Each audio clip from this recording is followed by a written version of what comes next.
So now that we have our browser or target hooked, we can go on the commands and start executing commands on that target.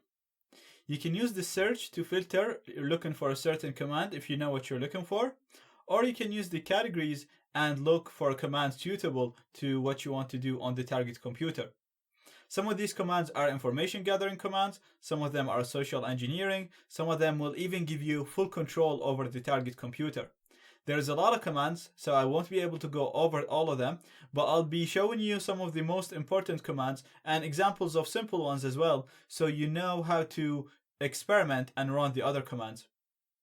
So we're starting, if you go on the browser, you'll see commands related to stuff that you can do inside the browser. So you can see things that will allow you to, for example, get a screenshot.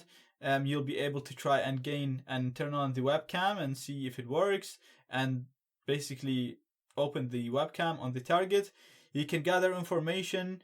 If you go here on the exploits, you'll see a number of exploits that you can run. Again, depending on what's running on the target computer, you can run them. All you have to do is just click on the module that you want to run and click on execute. Sometimes some modules need to send some options to be set up, and we'll have examples of that as well. In the social engineering, again, there's some really cool stuff that you can do. You can show fake updates, fake notification bars, and stuff like that. So let's have an example of a very simple command. So again, we're going to do just an alert to show an alert box. So I'm just using the search to filter.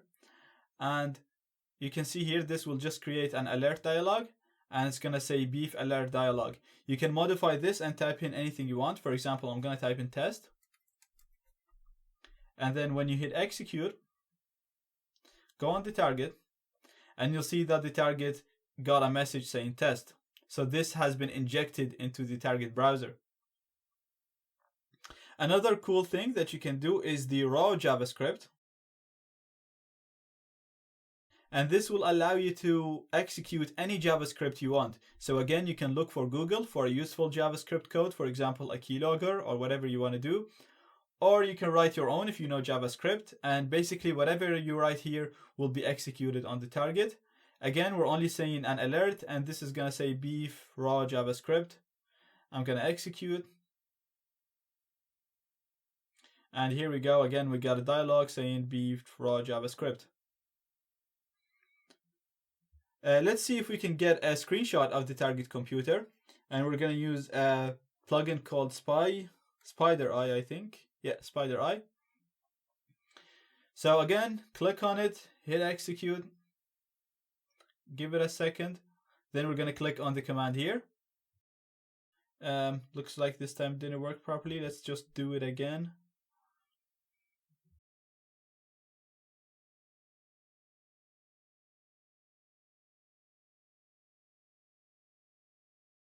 And here we go. As you can see, we got a screenshot of what the target person is looking at.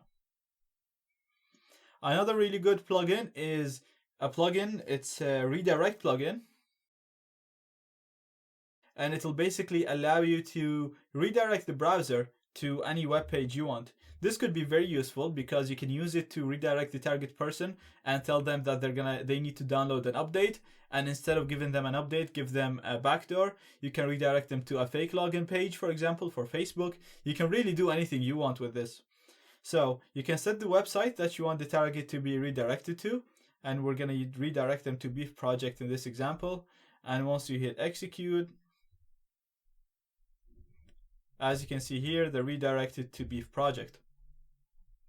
These are some of the basic modules that you can use.